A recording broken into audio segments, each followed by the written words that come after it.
ఓం నమో వెంకటేశాయ. నన్ను జర్నలిస్టు మూర్తి గారు 2017లో మహా టీవీలో ఉన్నప్పుడు నా మీద దాడి చేయడం ప్రారంభించినారు. నన్ను మ్యాక్సిమం నాశనం చేయడానికి తీవ్రమైనటువంటి ప్రయత్నాలు చేసినారు. అప్పుడు నేను వాళ్ళు అడిగినటువంటి డబ్బులు నేను ఇవ్వకపోవడం వల్ల చాలా రోజుల తర్వాత గత 8 నెలల నుండి తిరిగి నా మీద జర్నలిస్టు మూర్తి గారి ఆధ్వర్యంలో వాళ్ళ టీం ఆధ్వర్యంలో దాడులు ప్రారంభించడం జరిగింది. డబ్బులు ఇచ్చి నాకు వ్యతిరేకంగా జ్యోతిష్యులను అలాగే కొంతమంది క్లయింట్ల రూపంలో ఉండే వ్యక్తులను తీసుకొచ్చి నా గురించి టీవీల్లో డిబేట్లు పెట్టి నా గురించి చెడు ప్రచారం చేయడానికి తీవ్రమైనటువంటి ప్రయత్నాలను జర్నలిస్టు మూర్తి గారు చేస్తూ ఉన్నారు. సో ఎంతో మంది కష్టాల బాధల నుండి తొలగించిన నాకు చివరికి నేనే ఒక ఆత్మహత్య చేసుకునేటువంటి మానసికమైన స్థైర్యాన్ని కోల్పోయిన స్థితికి నేను వెళ్ళడం జరిగింది.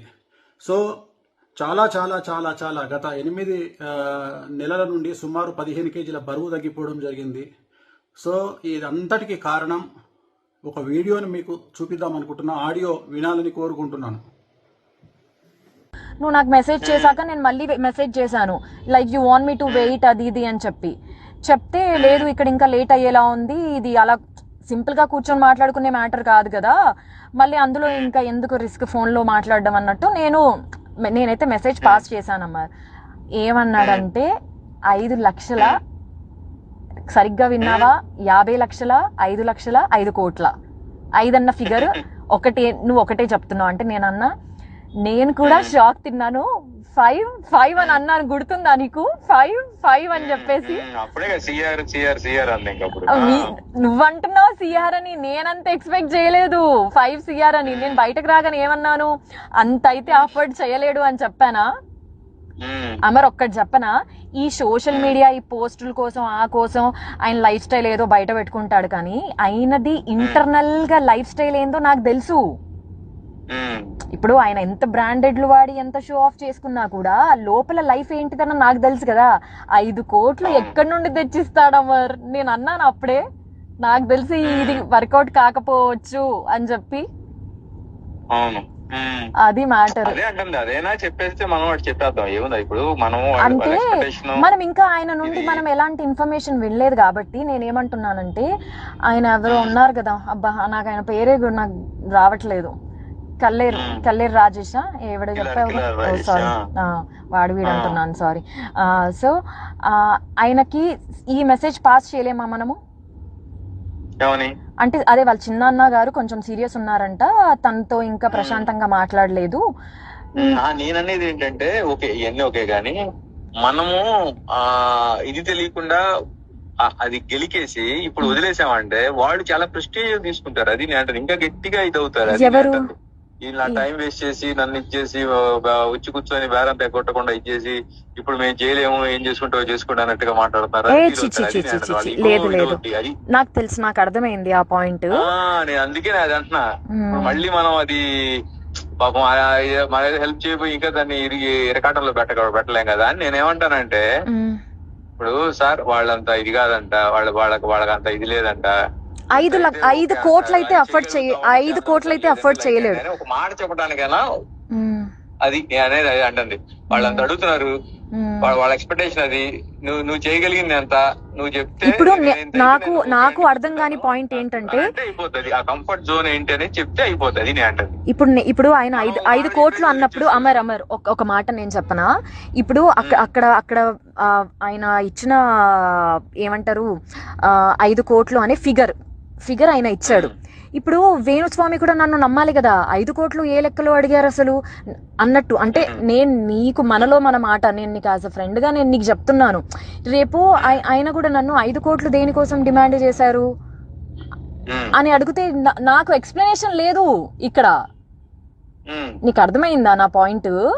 ఆయన నా మాటని నమ్ముతాడా అనే క్వశ్చన్ మార్క్ లో నేను ఉన్నాను. ఆ ఫిగర్ వినగానే చూసావు కదా, నా మైండ్ అంతా బ్లాక్ అయిపోయింది బయటకు రాగానే. సో ఇప్పుడు దీన్ని మనం ఏం చేద్దాము? నేను అదే అంటుంది. ఇప్పుడు వాళ్ళు అడిగారంటే ఆయన చెప్పే రీజన్స్ ఏంటంటే, చెప్పాడు కదా చాలా చిక్కుముళ్ళు ఉన్నాయి, వీటన్నిటిని ఇచ్చేయాలి, ఇప్పుడు ఓనర్స్ ఇచ్చుకోవాలి. అంటే ఇందులో బిఆర్ నాయుడు గారికి, ఇందులో ప్రేమకి రాంబాబు గారికి కూడా పోతుందా? అందరికి వెళ్తుంది. మూర్తి అందరికి, మూర్తి, ప్రేమ, అబ్బో అట్లా అంతా వీళ్ళంతా కనెక్ట్ అయ్యారు. అదే వీళ్ళంతా కనెక్ట్ అంటున్నాను. అయ్యి ఉమ్మడిగా ఆయన్ని అందరు కలిసి వేణుస్వామి గారి మీద దాడి చేద్దాం అనేది వీళ్ళ ఇది ఇట్లా పెట్టుకున్నారు. అది నేను అంటుంది. ఓ అంత పెద్ద మంది అందుకే అన్నట్టు చూసావు కదా, సో మనీ ఇవి ఉన్నాయండి, చిక్కుముళ్ళు ఉన్నాయి దీంట్లో, ఇవన్నీ తిప్పుకుంటూ రావాలి, ఇవన్నీ చేసుకుంటూ రావాలి అని. అది అది ఆయన ఏం చేశాడు, సార్ మనలో మన మాట ఇప్పుడు జస్ట్ మనలో మన మాట 5 కోట్లు అయితే ఆయన ఆఫర్ చేయలేడు అంటే ఆయన దగ్గర అంత లేదు. ఎందుకంటే నేను చూసాను కాబట్టి నేను నీకు పర్సనల్ గా చెప్తున్నాను. ఆయన లైఫ్ స్టైల్ అంత కాదు. ఎందుకంటే నేను దగ్గర నుండి చూస్తున్నాను కాబట్టి నాకు తెలుసు.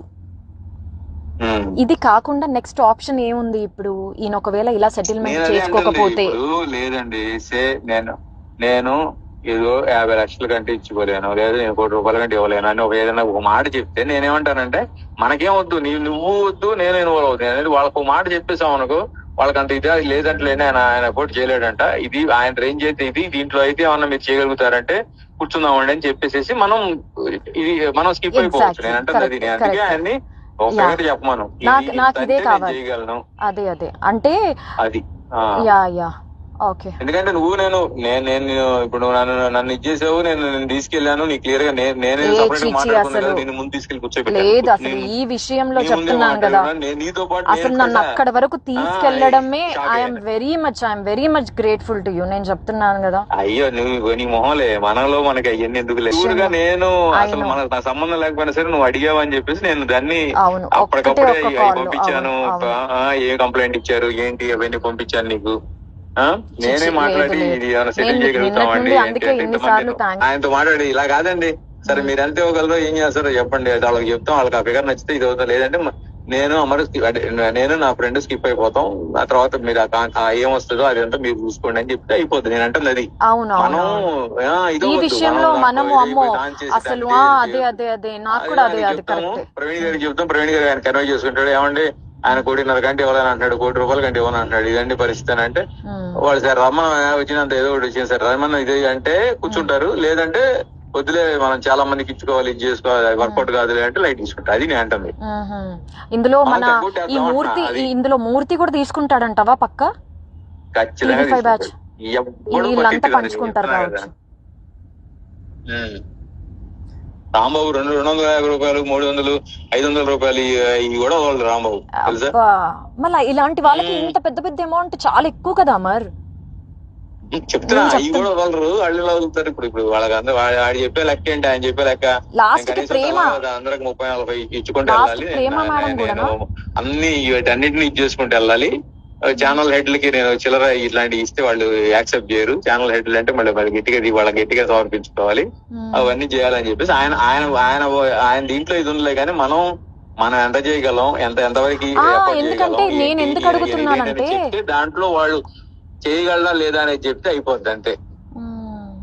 అంటే నేను రేపు ఆయనకి ఎక్స్ప్లెనేషన్ ఇచ్చుకోవాలి కదా అని నీకు ఒక చిన్న ఇది ఇస్తాను చూడు, వాళ్ళతో మాట్లాడుకొని వాళ్ళతో డీల్ చేసుకుని అప్పటికి నేను కూడా రానంటే రా మరి నువ్వు లోపలికి రమ్మంటే వచ్చి లోపలికి నేను అవునా కదా, నువ్వు లేకుండా ఎలా నువ్వు కూడా రా, నువ్వు ఉంటే ఇది ఉంటుందంటే సరే నేను ఇక ఒక ఆడపిల్లని ఒక్కదాన్ని లోపలికి పంపించాను కరెక్ట్ కాదని చెప్పి నేను బాలు వాళ్ళ కోట్లు వేసేద్దాం, ఆయన ఒకటి చెప్పమను, మనం జస్ట్ కన్వే చేద్దాం ఇదని, వాళ్ళు అది ఓకే అనుకుంటే ఇదవుతారు, లేదంటే మనం జస్ట్ చెప్పగలిగాం నువ్వు నన్ను స్క్రీన్ షాట్ అదేంటది ఆ కంప్లైంట్ కాపీలు పంపించమన్నా పంపించాను, ఆ తర్వాత ఏదో అనుకున్నాం వర్కౌట్ కలిపి మనం లైట్ తీసుకుంటాం. అది అమ్మో లేదమ్మా లేదు ఇక్కడికి ఎండ్ చేసేద్దాం. నేను బయటకు వచ్చినప్పుడు ఏమన్నాను, ఇప్పుడు కల్పించేసి సో అండి తనే చూస్తుంది అని చెప్పేసి నేను వెళ్ళిపోదాం అనుకున్నా యాక్చువల్ గా.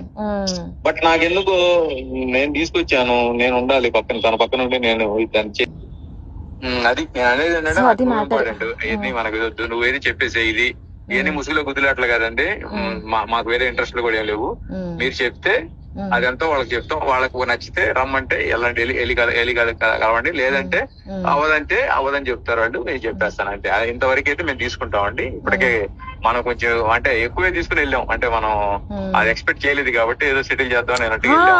అసలు నాకు మైండ్ బ్లాక్ అయిపోయింది, ఇలా ఉంటాయా సెటిల్మెంట్లు అంటే, వామ్మో నేను ఎక్కడికి వచ్చాను, ఏం జరుగుతుంది నా వెనకాల. నాకు అసలు అవన్నీ ఇప్పుడు నాగేంద్ర నచ్చాడు కదా గైరతాబాద్ ఎమ్మెల్యే, అవునవును ఎమ్మెల్యే ఇప్పుడు చెరువులో ఏదో ఇది కట్టాడని చెప్పేసి ఇప్పుడు ఈ హైడ్రా అని చెప్పి నడుస్తుంది ఇప్పుడు, రంగనాథ్ అని చెప్పేసి కమిషనర్, ఇప్పుడు ఆ అక్రమ కట్టడాలు మొత్తం కూల్స్తున్నాడు అనమాట, వీటిలో కట్టినవన్నీ. ఓకే సో ఓకే దాంట్లో వాళ్ళిద్దరికి పెద్ద ఇష్యూ అయింది. ఇప్పుడు అది అక్కడ సెటిల్మెంట్ అవుతుంది ఇప్పుడు. అందుకని జస్ట్ ఎస్సా నోనా లేదంటే స్టిల్ వెయిట్ చేద్దాం, ఇంకా ఏదైనా మాట్లాడాలని ఉంది అని అంటే నువ్వు మెసేజ్ చేయి చాలు నాకు. నేను వీడియో చూశారు కదండి. ఆ ఆడియోలో మాట్లాడింది జర్నలిస్ట్ అమర్ గారు. అతను తెలియని వాళ్ళు ఎవరు లేరు. వీరు సీనియర్ జర్నలిస్ట్ అమర్ గారు కాదండి, ఇతను జూనియర్, మూర్తి గారి అనుచరుడు. ఇతను TV5 మహా టీవీ అన్నిట్లోనూ పనిచేశాడు. ఇప్పుడు ఎక్కడ చేస్తున్నాడు ఒకటి తెలియదు, ఛానల్లో ఉన్నాడు, జర్నలిస్ట్ అనమాట. సో ఒక జ్యోతిష్కుడికి 5 కోట్లు ఇవ్వమని మమ్మల్ని వారం రోజుల నుంచి మాకు మనశ్శాంతులు లేవు, నేను డల్ అయిపోతే ఇంట్లో వాళ్ళు డల్ అయిపోతారని ఎక్కడికి బలవంతంగా యాక్టివ్గా ఉన్నాను. ఇద్దామంటే 5 కోట్లు అంటే మాట్లాడండి. నా బంగారం, నా కూతురు బంగారం కూడా అమ్మినా దాంట్లో 5% కూడా రాదండి. ఆఖరికి సూసైడ్ కూడా చేసేసుకుందాం అనుకున్నాను. కాకపోతే సూసైడ్ చేసుకుంటే వీళ్ళు ఎలా క్రియేట్ చేస్తారు తెలుసా? వేణుస్వామి మీద వచ్చిన వాటిని తట్టుకోలేక ఆత్మహత్య చేసుకున్న వీణా శ్రీవాణి అని వేసేస్తారు.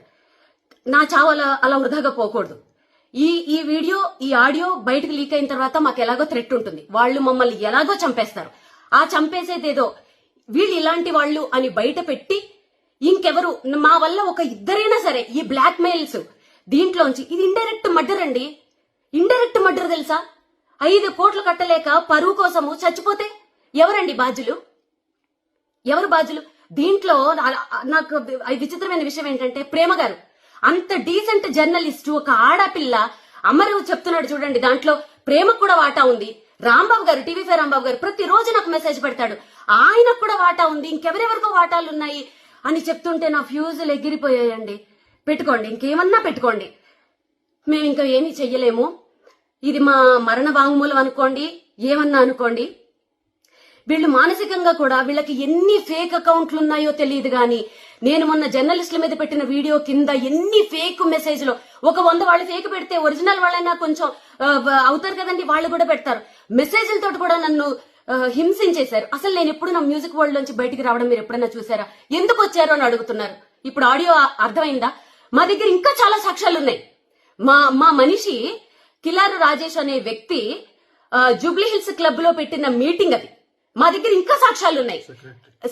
ఆయన సెక్రటరీ జూబ్లీ హిల్స్ క్లబ్ కి, అక్కడ పెట్టిన మీటింగ్, అక్కడికి వెళ్ళింది నా పర్సన్. ఇంకా మా దగ్గర చాలా సాక్ష్యాలు ఉన్నాయి.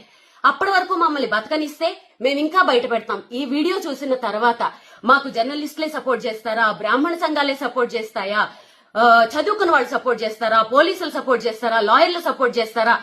మీరు దీన్ని సుమోటోగా తీసుకుని, ఒక ఆడపిల్ల అనుకోండి, ఒక ఫ్యామిలీని అనుకోండి, ఇలాంటి 5 కోట్ల జ్యోతిష్ అని చెప్పినందుకు 5 కోట్లు మీరు డిమాండ్ చేసి బ్లాక్ మెయిల్ చేస్తున్నారంటే, మీరు మిగిలిన వాళ్ళ దగ్గర ఎంత చేస్తున్నారు? ఎంతమందిని చంపేస్తున్నారు మీరు? మేము చచ్చిపోయినా పర్వాలేదు, ఈ కేసుని ఎవరైనా సుమోటోగా తీసుకుని మమ్మల్ని కాపాడితే మేము నెక్స్ట్ వీక్ కూడా బయట పెడతాం. లేదంటే ఇదే మా ఆఖరి వీడియో అనుకుందాం. ఓం నమో వెంకటేశాయ.